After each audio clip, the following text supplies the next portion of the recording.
আমাদের জন্য কি হবে? হুজুর যতদিন ছিলেন না আযাব হবে না, ছিলেন আযাব হবে না, এটা আল্লাহ বলে দিয়েছেন। হুজুর চলে গেছেন, তাহলে আমাদের জন্য করণীয় কি? আল্লাহ নিজে বলছেন, ওমা কানাল্লাহু মুআযযিবাহুম ওয়া হুম ইস্তাগফিরুন, আমি তাদেরকে আযাব দেব না যতক্ষণ পর্যন্ত যা তারা তওবা করতে থাকবে। হুজুর থাকলে আযাব আসবে না, আর হুজুর দুনিয়া থেকে চলে গেছেন, তো আমাদের জন্য আল্লাহ বলে দিয়েছেন হুজুরের মাধ্যমে কি, যে গুনাহ আমাদের দ্বারা হয়ে যাবে, কিন্তু আল্লাহর কাছে কি চাইতে হবে? তওবা করতে হবে, মাফি চাইতে হবে। তা আমি এই পুরো বক্তব্যের নির্যাস শুরু থেকে এই পর্যন্ত কয়েকটা আমল আপনাদের সামনে বললাম, বিক্ষিপ্তভাবে বলার চেষ্টা করেছি, আমার উদ্দেশ্য অন্য ছিল, কিন্তু ওহি হোতা হ্যায় जो मंजूर खुदा होता है। একজন আরবি কবি বলছে, মা কুল্লু মা ইয়াতামান্নাল মারউ ইউদরিকুহু তাজরির রিয়াহু বিমা লা তাস্তাহি সুফুনু, মানুষ যেটা চায় সেটা হয় না। আর নৌকা যখন চায় যে আমার হাওয়া আমার মতো হোক, আমি সেইভাবে দৌড়বো, এটা হয় না, কখনো উল্টো হাওয়াও চলে। আমার উদ্দেশ্য মনের মধ্যে এইরকম ছিল যে আজকের আমি অন্যভাবে কথা বলবো, একটা মাথায় এসেছিল, কিন্তু আল্লাহ পাক অন্যভাবে বলিয়ে নিয়েছেন, তার ইচ্ছা। আমি আমার পুরো বক্তব্যের নির্যাস যেটা বলতে চাচ্ছি, প্রথম থেকে আমলের কথা, এখানে যারা শুরু থেকে ছিলেন আর যারা শুনেছেন, কোনো ভালো কাজ করব তাহলে তার শুরুতে কি বলবো? আওয়াজ দেন, কি বলবো? বিসমিল্লাহ। আর যখন ভালো কাজ হয়ে যাবে তখন আলহামদুলিল্লাহ। এটা নিজেদের জীবনের আমলের অংশ বানাই। একটা হলো জানি, আর একটা হলো মানা। নিজে জানি এটা, কিন্তু আমল কতটা করছি? যখনই কোনো ভালো কাজ করব বিসমিল্লাহ। প্রত্যেক জায়গায় ঘুমাতে যাচ্ছি, যদি আমার ঘুমের দোয়া না জানা থাকে তো বিসমিল্লাহ পড়ে ঘুমিয়ে পড়ি। ঘুম থেকে উঠেছি, ওঠার দোয়া না জানা থাকে তো আলহামদুলিল্লাহ পড়ি, আলহামদুলিল্লাহ আল্লাহ পাক আমাকে আবার জীবন দিয়ে দান করেছেন। পানি খাচ্ছি বিসমিল্লাহ, খাওয়া শেষ হয়ে গেল আলহামদুলিল্লাহ। ভাত খাচ্ছি বিসমিল্লাহ, খাওয়া শেষ হয়ে গেল আলহামদুলিল্লাহ। ইস্তেঞ্জাখানায় বাইরে পড়ে নিচ্ছি বিসমিল্লাহ, ইস্তেঞ্জা থেকে বাইরে চলে আসছি আলহামদুলিল্লাহ। এটা হলো গোল আলু। আমি প্রথমে প্রত্যেকটা দোয়া পড়ে পড়ে আপনাদেরকে শুনিয়েছিলাম, শুধু ওযুর ব্যাপারে দোয়া পড়ে শুনিয়েছি। আমাদের মধ্যে হয়তো অনেকের এই দোয়া মুখস্থ নেই, তাহলে কি করব? তো ইয়াদ করাও মুখস্থ করাও সম্ভব না। তাহলে উচিত হলো অন্তত এইরকম একটা দোয়া নিয়ে নিই, যে দোয়া আমার জন্য অন্তত ওই দোয়াগুলোর স্থলাভিষিক্ত হবে, সেটা হলো বিসমিল্লাহ আর আলহামদুলিল্লাহ। তৃতীয় আমল যেটা আপনাদের সামনে রেখেছি সেটা হলো দরুদ শরীফের পাবন্দি। ফরজ জিনিসগুলো করার পরে মাথায় রাখবেন, কিন্তু এর মতলব এটা না যে আমি ফরজ করছি না তো এটাও করতে পারবো না। তো 3 নম্বর যেটা, সেটা হলো দরুদের পাবন্দি। আর লাস্টের দুটো কথা বলে আমি কথা শেষ করবো। ভাই এখানে কেউ আছে একটু পানি আনবে, দরুদ শরীফ পড়ুন। আল্লাহুম্মা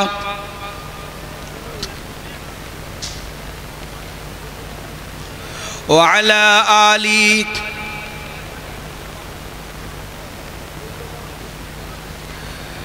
ধন্য যেজন পড়ে দরুদ প্রিয় নবীর নাম, দুই জাহানে পুরে তাহার সকল মনস্কাম। আল্লাহুম্মা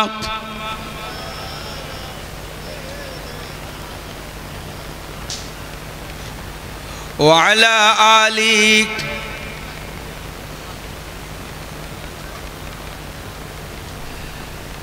আমি বক্তব্যের লাস্টের দুটো আমল আর তার সঙ্গে পরিস্থিতি যেটা ফিলিস্তিনে চলছে তার জন্য আমাদের করণীয়।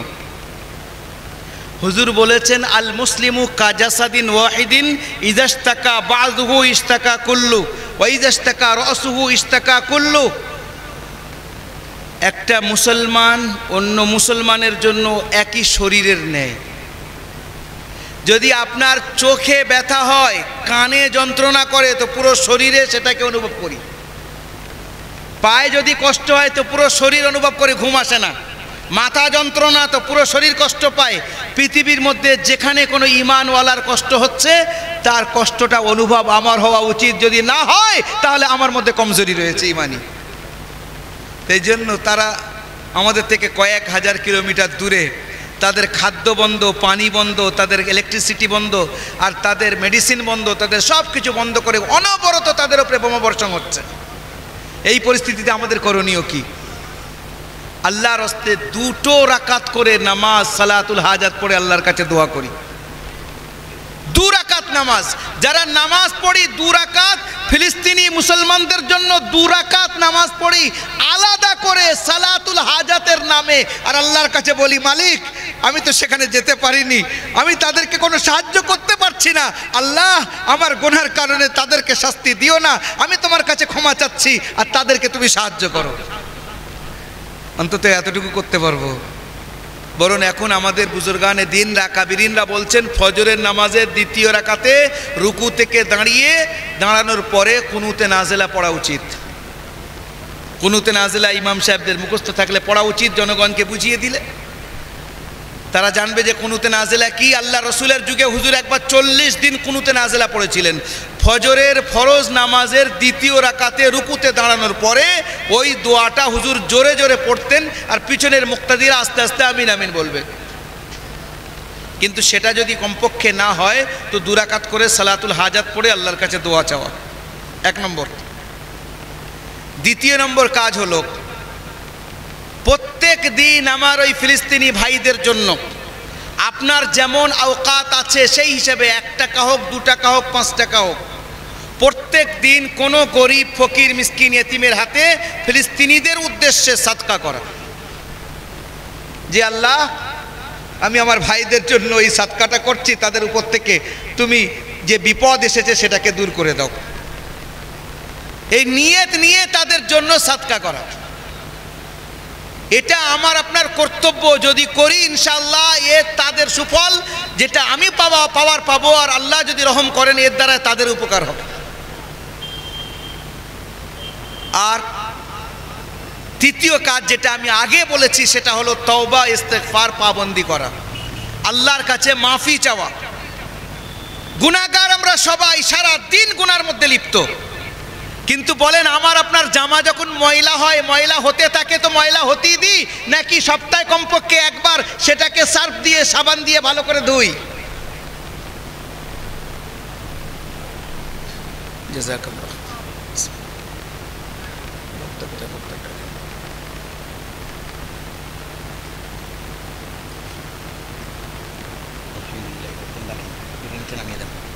গ্লাসটা এখানে রাখেন আমার পাশে। তো যে কথাটা বলছিলাম যে আমার আপনার যখন জামা কাপড় ময়লা হয়, জামা কাপড় যখন ময়লা হয় তো ময়লা হওয়ার পরে আমরা সপ্তাহে 1 দিন হোক, 2 দিন হোক, 2 দিন 3 দিন পরে অবশ্যই জামা কাপড় পরিষ্কার করি সার্ফ দিয়ে সাবান দিয়ে। ঠিক আমার আপনার দিলটাও ময়লা হয়ে যায় গুনার কারণে। হুজুর বলেছেন যে যখন কেউ কোনো ব্যক্তি কোনো গুনাহ করে তো তার অন্তরের উপরে একটা কালো নোক্তা পড়ে যায়। আর কোরআনের মধ্যে এসেছে, কোরআন শরীফের মধ্যে, কাল্লা বাল রানা আলা কুলুবিহিম মা কানু ইয়াকসিবুন, যে গুনাহ তারা করে তাদের কারণে তাদের অন্তরের উপরে কালো দাগ পড়ে যায়। আর ওই দাগ পড়তে পড়তে পড়তে পড়তে যেমন আমাদের জামা একেবারে ময়লা হয়ে যায় তো অন্তরটাও ময়লা হয়ে যায়। তো সেটাকে পরিষ্কার করা উচিত। পরিষ্কার করার পদ্ধতি কি হবে? পরিষ্কার করার পদ্ধতি হলো ইস্তেগফার, তওবা। আল্লাহ সুবহানাহু ওয়া তাআলার কাছে মনোযোগ সহকারে তওবা করা, তওবায়ে নাসুহ করা। ইয়া আইয়ুহাল্লাযীনা আমানু তুবু ইলাল্লাহি তাওবাতান নাসুহা। এটা নিজেদের জীবনের একটা অংশ বানিয়ে নি। প্রত্যেক দিন অন্তত রাত্রে শোয়ার সময় নিজের বিছানায় ঘুমাতে তো যাই, কিছু করি আর না করি, সারাদিনে বিভিন্ন কাজের মধ্যে লিপ্ত থাকি, কিন্তু ঘুমানোর তো সময় আমার আছে। যেই ঘুমাতে যাব আল্লাহর কাছে বলবো আল্লাহ আমাকে ক্ষমা করে দাও, যেভাবে আমার দিন কাটানো উচিত ছিল আমি কাটাতে পারিনি, আস্তাগফিরুল্লাহ। এরকম ভাবে যদি আমি আপনি আল্লাহর কাছে মাফি চাইতে থাকি, আর ফিলিস্তিনি ভাইদের জন্য এই যে 2টো পদ্ধতি আপনাদের সামনে রেখেছি আমরা করতে থাকি, ইনশাআল্লাহ সবাই মিলে দোয়া করলে, সাদকা করলে আল্লাহ তার কোনো না কোনো পরিবর্তন আনবেন। তো বিরাদারান ইসলাম, হুজুরে করিম সাল্লাল্লাহু আলাইহি সাল্লামের শেষ আমল যেটা বলতে চাচ্ছিলাম সেই কথাটা বলে আমি কথা শেষ করে দেব। হুজুর কি বলেছেন? হুজুরে করিম সাল্লাল্লাহু আলাইহি সাল্লামের ইন্তেকালের আগে হুজুর 2টো কথা বলেছেন, কেবলমাত্র 2টো কথা। 1 নম্বর, আসসালাতু ওয়া মা মালাকাত আইমানুকুম, নামাজ এবং যেটা বা যারা তোমাদের অধীনে আছে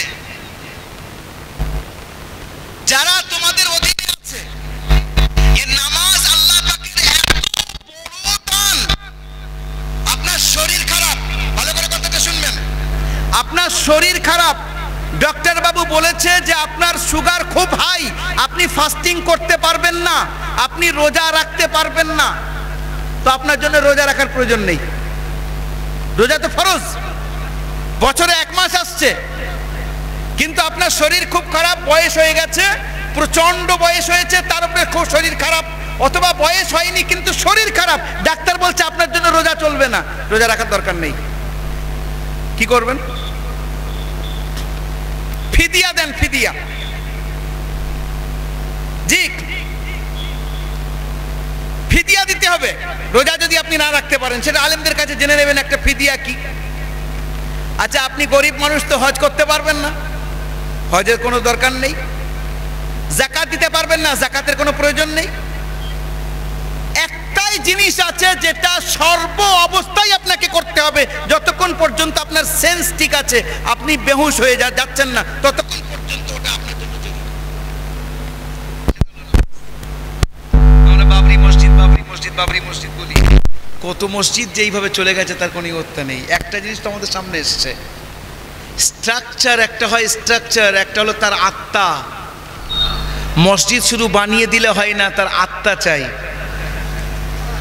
আমি গত 2 দিন আগে কোন জায়গায় এক জায়গায় গেলাম, গত কালকেই পরশু দিন বজবজে গেছি মায়াপুরে, তো ওখানে বেশ সুন্দর একটা মসজিদ বানিয়েছে। ইমাম সাহেব বলছে, হুজুর ফজরের সময় লোক পাওয়া যায় না, একটু বলবেন, জুমায় ভরে যায়। তাই তখন বলছি যে ভাই সপ্তাহে 1 দিন করে খানা খাবেন, আর বাদ বাকি খানা খাওয়ার দরকার নেই, কারণ সপ্তাহে 1 দিন মসজিদের খাদ্য দিচ্ছি, তো সপ্তাহে 1 দিন আমরাও খানা খাই। তো নিজেরা যদি নিজেদের পরিবর্তন না আনি, আল্লাহর কাছে যদি না চাই, আল্লাহর ঘরে যদি ধাবিত না হই, আল্লাহর কাছে না যাই, তাহলে আল্লাহর তরফ থেকে সাহায্য আসার রাস্তাটা কোথায় থাকবে? এই জন্য হুজুরে করিম সাল্লাল্লাহু আলাইহি ওয়াসাল্লাম যখন দুনিয়া থেকে যাচ্ছেন, দুটো কথা পুরো উম্মতের জন্য, দুটো হাদিস বলে গেছেন। একটা হলো আসসালাহ, আসসালাহ, আর দ্বিতীয় হলো ওমা মালাকাত আইমানুকুম, নামাজের পাবন্দি সর্ব অবস্থায় করতে হবে। No compromise about Salah. We have to pray in its pure and pure time. প্রত্যেকটা নির্ধারিত টাইমের মধ্যে নামাজটাকে আদায় করতেই হবে। আল্লাহ না করুক যদি কোনো সময় কাজা হয়ে যায়, তো কাজা করে ঘুমাতে যাওয়া, সেই দিন কাজা করে নেওয়া। আপনি দাঁড়িয়ে নামাজ পড়ছেন, দাঁড়িয়ে যদি নামাজ পড়তে পারেন আলহামদুলিল্লাহ, না পড়তে পারেন তো বসে পড়েন। একটা মশলা বুঝে নেবেন, এখানে কথাটা এসে গেছে, তাই অনেক জায়গায় আমাদের চেয়ারে নামাজ পড়ে তো এখন এটা আম হয়ে গেছে চেয়ারে নামাজ পড়াটা, অনেক মসজিদে আছে চেয়ার রাখা আছে। যদি আপনি নিচে বসে নামাজ পড়তে সক্ষম হন এবং সেজদা আপনি মাটিতে বসা অবস্থায় করতে পারেন, চাই পা লম্বা করে দিয়েও আপনি বসতে পারছেন, সেজদা করতে পারছেন মাটিতে বসে, তাহলে কিন্তু আপনার জন্য চেয়ারে নামাজ পড়া চলবে না। ভালো করে বুঝবেন কথাটা। হ্যাঁ, আপনি সেজদা নিচে করতে পারছেন না, পা মোড়ানো যাচ্ছে না, এই পরিস্থিতিতে আপনি চেয়ারে বসতে পারেন, তবে কিয়ামটা ফরজ। যদি আপনি দাঁড়াতে পারেন তাহলে দাঁড়িয়ে যাবেন, আর তারপরে রুকু সেজদার সময় আপনি চেয়ারে বসে যাবেন। কিন্তু যদি আপনি নিচে বসে পরিপূর্ণ, কারণ আমি চেয়ারে যখন নামাজ পড়বো তো আমি সেজদাটা কোথায় করবো? হাওয়ায় সেজদা হচ্ছে, হাওয়ায় রুকু হচ্ছে। সেজদার জন্য শক্ত জায়গা হওয়াটা জরুরি, সেটা পাচ্ছি না। যদি আমি নিচে বসে ওটা করতে সক্ষম হই, তাহলে আমাকে নিচে বসে পড়তে হবে। আমরা যে সারা দুনিয়ার কাজ করছি, আর নামাজের সময় গিয়ে আল্লাহর সামনে গিয়ে চেয়ারে বসে চেয়ারম্যান মানছি, এটা উচিত না। মশলাটা ভালো করে বুঝে নিতে হবে। ওই জন্য আপ্রাণ চেষ্টা করা যে আমি নিচে বসে যদি আমার নামাজ কমপ্লিট করতে পারি, তাহলে ওটা করতে পারি। যদি সত্যিকারের আমার পায়ের অসুবিধা হয়, তাহলে আমি চেয়ারে বসতে পারি, তার অনুমতি রয়েছে। আর এবার বাকি যদি কোনো বিশেষ জানা বোঝার থাকে, তখন আলেমদের কাছে আলাদাভাবে জেনে নেবেন। একটা আম মশলা বলে দিলাম, আমাদের অনেক ভাই আছেন যারা সব কাজ দুনিয়ার করছেন দৌড়ে দৌড়ে, আর আল্লাহর সামনে গিয়ে আর তখন কি করছেন? চেয়ারম্যান হচ্ছে। তো নিজের নামাজ হচ্ছে না, নামাজ নষ্ট করে ফেলছে, নামাজ হয় না ওতে। আমি মনে করছি আমার নামাজ হয়ে যাচ্ছে। মশলাটা ভালো করে কোনো আলিমের কাছে, কোনো মুফতির কাছে, যার কাছে আমার জানা বোঝার ব্যাপার আছে, তার কাছে বসে জিনিসটাকে ঠিক করে কিওর করে নেওয়া।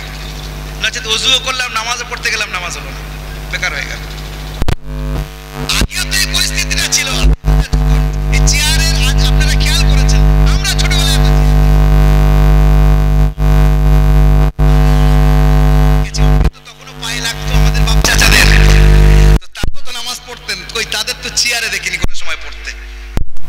আর যদি মজবুরি হয় তো আলাদা কথা, মাজুরির জন্য মজবুরির জন্য অন্য বিষয়। ওই জন্য মশলাটা ভালো করে জেনে বুঝে আমল করা।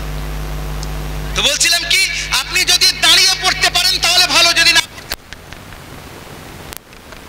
পড়তে পারেন শুয়ে আছেন তো শুয়ে পড়েন।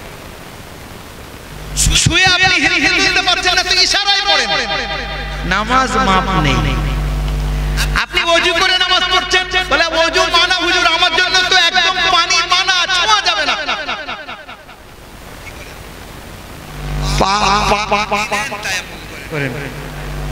আর তায়াম্মুম শুধু ওযুর জন্য তায়াম্মুম, আপনার যদি না থাকে প্রয়োজন নেই, আপনার উপরে গোসল খরচ হয়ে রয়েছে, কোনো প্রয়োজন নেই। যদি আপনি করতে ডাক্তার সঙ্গে মানা করে দিয়েছে তো গোসলের পরিবর্তেও তায়াম্মুম, ওযুর পরিবর্তেও তায়াম্মুম।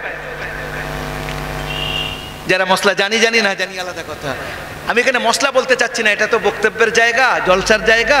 আমি যেটা বলতে চাচ্ছি সেটা হলো এই যে নামাজের পাবন্দি সর্ব অবস্থায় করতে হবে, মোট কথা এটা। আর যদি না করি তাহলে দুনিয়ায় তো অশান্তি থাকবে, আখিরাতেও অশান্তি থাকবে। আর আল্লাহ পাকের রহমত আসার রাস্তাটাকে আমি বন্ধ করে দিলাম। আল্লাহর রহমত আসবে, তার রাস্তাটা তো খুলতে হবে। আল্লাহ কি বলছেন, ফাযকুরুনি আযকুরকুম ওয়াশকুরুলি ওয়ালা তাকফুরুন। আল্লাহ আগে বলছেন আমার জিকির করো, আমি তোমাদেরকে জিকির করব। তার মানে কি, আগে আমার নাম নাও তাহলে আমি তোমাদের নাম নেব। আগে তোমরা আমার দিকে এক বেগত এসো, আমি এক হাত যাব।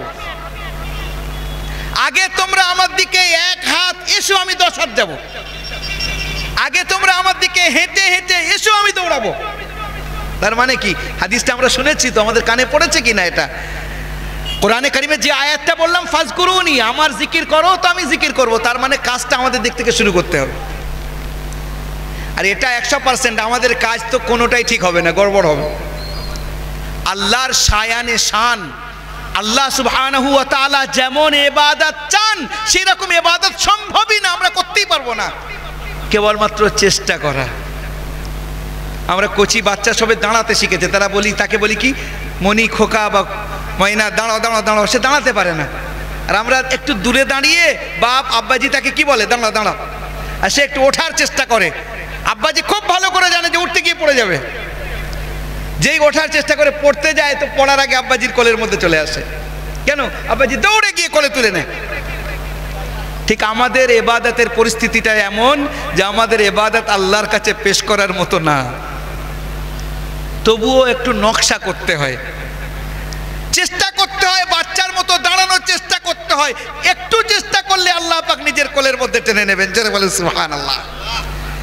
এই জন্য ভাই সকল, আসেন নিজেদের জীবনকে একটু চেঞ্জ করি। যাদের বয়স হয়ে গেছে তারা তো আর যৌবন ফিরে পাবেন না। এখানে আলা লাইতা শাবাবা ইয়াউদু ফাউখবিরুহু বিমা ফাআলাল মাশিবু। একজন কবি বলছে, যদি আমার যৌবন ফিরে আসতো তাহলে আমি বলে দিতাম বার্ধক্য আমার কি সর্বনাশ করে দিয়েছে।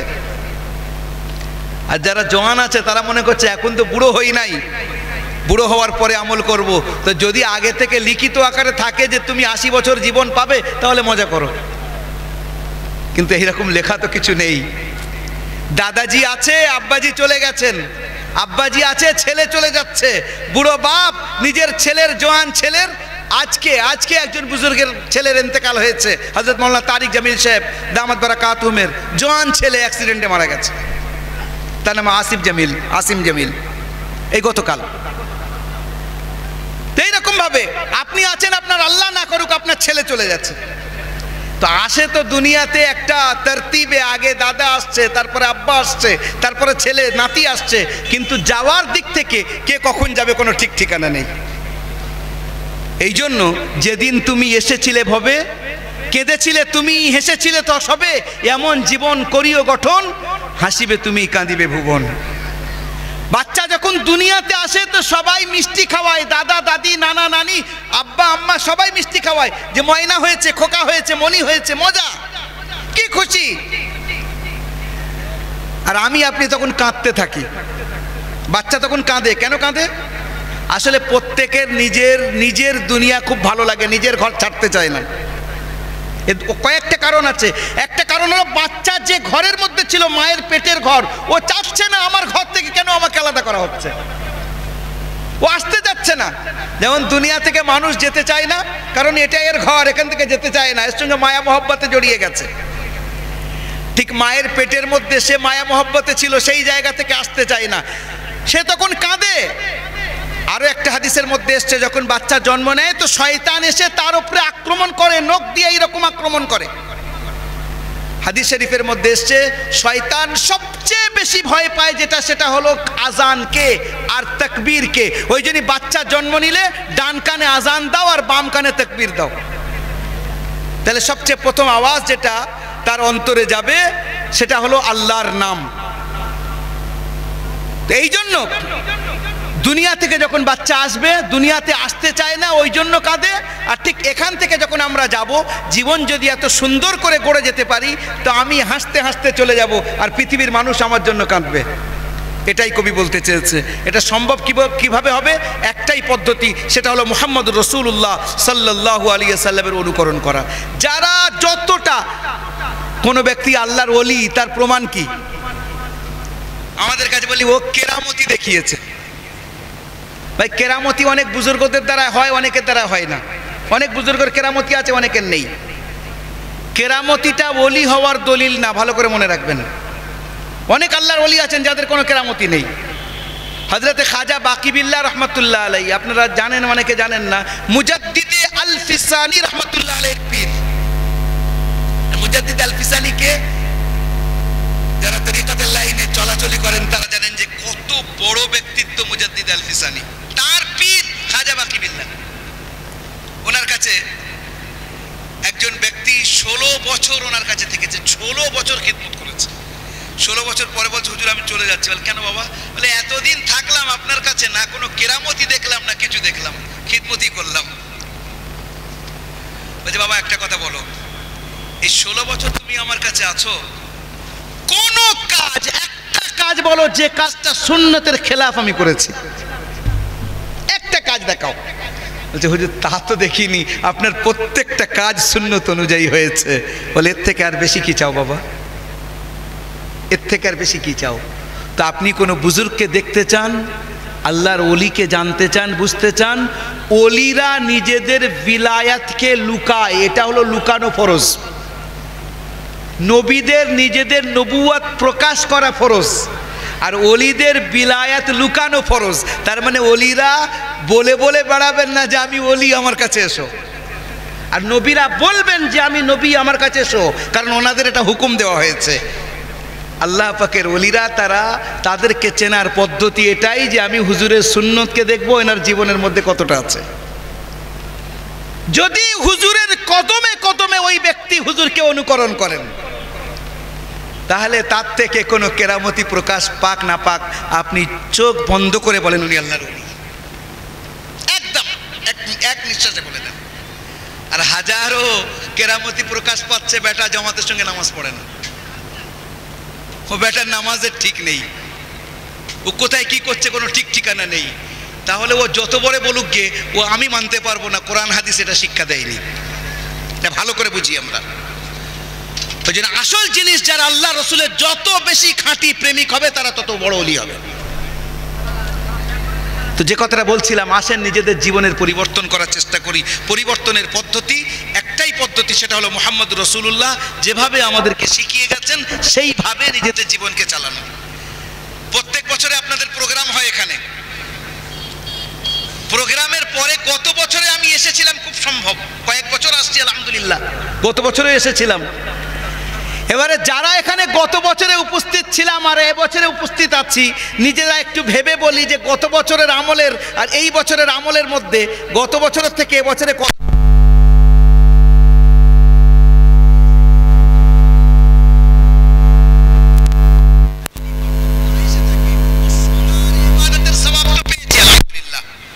কিন্তু এটা আরো বাড়ানো দরকার ছিল, সেটা বাড়াতে পারলাম না। এটা আরো এগিয়ে নিয়ে যাওয়ার দরকার ছিল, সেটা এগিয়ে নিয়ে যেতে পারলাম না। তো আমি আমার পুরো সামারি আপনাদের সামনে রাখছি পরিষ্কারভাবে। একটা হুজুর বললেন সর্ব অবস্থায় নামাজের পাবন্দি করা, সর্ব অবস্থায়। এবার আমাদের ভাইরা বললো কি নামাজ তো আমি পড়তেই পারি না, সুরও জানি না, কেরাত জানি না, সুবহানাল্লাহ জানেন, আলহামদুলিল্লাহ জানেন, তাই বলে শুরু করেন আর তারপরে শেখা শুরু করেন। যেটুকু জানেন তাই বলে শুরু করেন, তারপরে শেখা শুরু করেন। আর দ্বিতীয় কাজ যেটা বহুত জরুরি, সেটা হলো নিজের জীবনে চলার পথে নিজের ব্যবহারের দ্বারায় কাউকে কষ্ট না দেওয়া। হুজুর বলছেন ওমা মালাকাত ইয়ামিনুক, তোমাদের আন্ডারে, তোমাদের অধীনে, তোমাদের মাতাহতিতে, তোমাদের কাছে যারা আছে, তোমাদের ব্যবহারের দ্বারা তারা যেন কষ্ট না পায়। হযরত আনাস রাদিয়াল্লাহু তাআলা আনহু হুজুরকে 10 বছর খিদমত করেছেন। উনি বলছেন খাদামতু রাসূলুল্লাহি সাল্লাল্লাহু আলাইহি ওয়াসাল্লাম 10 সিনিন, আল্লাহ রাসূলকে আমি 10 বছর সেবা করেছি, খিদমত করেছি। আচ্ছা, আমাদের বাড়িতে অনেকে বড় লোক আছে, তাদের বাড়িতে গরিবের বাচ্চারা কাজের জন্য থাকে। আমরা বাংলায় বলি রাখাল খাটে, গরু থাকে। আমাদের এলাকায় অনেক যাদের পয়সা আছে, আমার কাছে অনেকে বলে অমুক, আরে ও তো আমার বাড়ির রাখাল ছিল, বলেই দেয় ও তো আমার বাড়ির রাখাল ছিল, মানে রাখাল। তো আপনার বাড়িতে যদি কোনো কাজের বাচ্চা, গরিবের বাচ্চা, এতিম বাচ্চা যদি কাজ করে, 1 সপ্তাহ 1 মাস পরে আপনার বাস্তব চরিত্র, আখলাক, আপনার ভাষা তার সামনে পরিষ্কার হয়ে যাবে।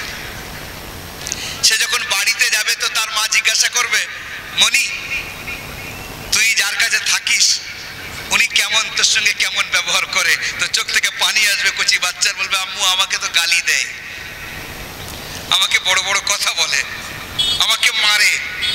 হযরতে আনাসকে হুজুর নিজে সঙ্গে নিয়ে হুজুরের কাছে তার মা উম্মে সুলাইম নিয়ে গেছেন, নিয়ে গিয়ে বলছেন ইয়া রাসূলুল্লাহ লি ইলাইকা হাজা, আমার বিশেষ দরকার রয়েছে, প্রয়োজন আছে। হুজুর বলছেন কি? বলছে ইয়া রাসূলুল্লাহ এই বাচ্চাটাকে আপনাকে আমি হাদিয়া করছি। বলে একে নিয়ে কি করব? বলে আপনি আপনার সঙ্গে রাখবেন, সর্ব অবস্থায় আপনার খিদমত করবে, আপনার সঙ্গে সাথী থাকবে। হযরত আনাস বলছেন আমার যখন আমার আম্মাজি হুজুরের কাছে দিয়ে আসেন তখন আমার 10 বছর বয়স। এই যে কল্পনা করবেন 10 বছর বয়স, 10 বছর বাচ্চা জেদ করবে, 10 বছরের বাচ্চা কথা শুনবে না, 10 বছরের বাচ্চা আবার কথা শুনবে, দুষ্টুমি করবে, খেলা করবে, বাচ্চার মেজাজ বাচ্চামো করবে। কিন্তু হযরতে আনাস রাদিয়াল্লাহু তাআলা আনহু বলছেন আমি 10 বছর বয়স থেকে 20 বছর বয়স পর্যন্ত খিদমত করেছি হুজুরের। আমি অনেক সময় হুজুর কাজ করতে বলেছেন আমি করিনি, আর অনেক সময় কোনো কাজ করতে মানা করেছেন আমি করেছি। খোদার কসম করে বলছি আল্লাহ রাসূল কোনো সময় বলেননি যে এই কাজটা কেন করেছো আর এইটা কেন করোনি। কেমন আখলাক ছিল তার! পুরো বিশ্বের মধ্যে ইসলাম is the lone religion which brought Prophet Muhammad sallallahu alaihi wasallam, একটাই মাত্র ধর্ম, একটাই অনিন্দ সুন্দর ধর্ম যেটা হুজুর নিয়ে এসেছেন, আল্লাহ তার দ্বারা কমপ্লিট করিয়েছেন। তার মূল যেটা কারণ, তার প্রচার প্রসারের পিছনে যেটা মূল স্তম্ভ, সেটা হলো মা আল্লাহ রসুলের চরিত্র এবং আখলাক। আল্লাহ রসুলের চরিত্র এবং আখলাক, সেই চরিত্র এবং আখলাকের দ্বারাই নবী করিম সাল্লাল্লাহু আলাইহি ওয়াসাল্লাম পুরো বিশ্বের মধ্যে তিনি ইসলাম ছড়িয়েছেন। আমি একটা ছোট্ট ঘটনা লাস্টে বলে কথা শেষ করে দিচ্ছি। আপনারা জানেন হুজুরের সবচেয়ে বড় শত্রুর নাম হলো আব্দুল্লাহ বিন উবাই। বলে কেন? আবু জেহেল সবচেয়ে বড় শত্রু। আবু জেহেল হলো মক্কার জীবনের শত্রু, আর মদিনার জীবনের সবচেয়ে বড় শত্রুর নাম হলো আব্দুল্লাহ বিন উবাই। এর অনেক লম্বা ইতিহাস আছে, এই ইতিহাস এখন আর বলার সময় নেই। এ মুনাফিকদের সর্দার ছিল, সর্বনাশী। ইসলামকে শেষ করার ব্যাপারে, হুজুরের ক্ষতি করার ব্যাপারে 24 ঘন্টা কাজের এই ছিল। আর হুজুরের সামনে গিয়ে পড়তো লা ইলাহা ইল্লাল্লাহ মুহাম্মাদুর রাসূলুল্লাহ, নামাজে শরীক হতো। ইযা জাআকাল মুনাফিকুনা ক্বালু নাশহাদু ইন্নাকা লারাসূলুল্লাহ। কিন্তু সেই অবস্থায় ওর ইন্তেকাল হয়েছে, লম্বা ইতিহাস, ইন্তেকাল হয়েছে। ওর ছেলে এসে, ওনার এই আব্দুল্লাহ বিন উবাইয়ের ছেলে হলো আব্দুল্লাহ, তিনি একজন সাহাবী। তিনি বলছেন ইয়া রাসূলুল্লাহ আমার আব্বাজির জন্য আপনার জামাটা দেবেন। আপনাদের তাওয়াজ্জু খেয়াল একটু এদিক ওদিক হয়ে যাচ্ছে, আমার পরের মনে হচ্ছে বক্তা এসে গেছেন, আর বক্তা আসার পরে বক্তব্য না রাখাই উচিত। তাই বলে আমি আমার বক্তব্য ইতি করছি। সবাই ভালো থাকবেন, দোয়ায় ইয়াদ রাখবেন, এই কথা বলে আপনাদের জন্য দোয়া করে সমাপ্তি টানছি, ইতি টানছি। ওয়া আখিরু দাওয়ানা আনিল হামদুলিল্লাহি রাব্বিল আলামিন। আসসালামু আলাইকুম ওয়া রাহমাতুল্লাহি ওয়া বারাকাতুহু। দরুদ শরীফ।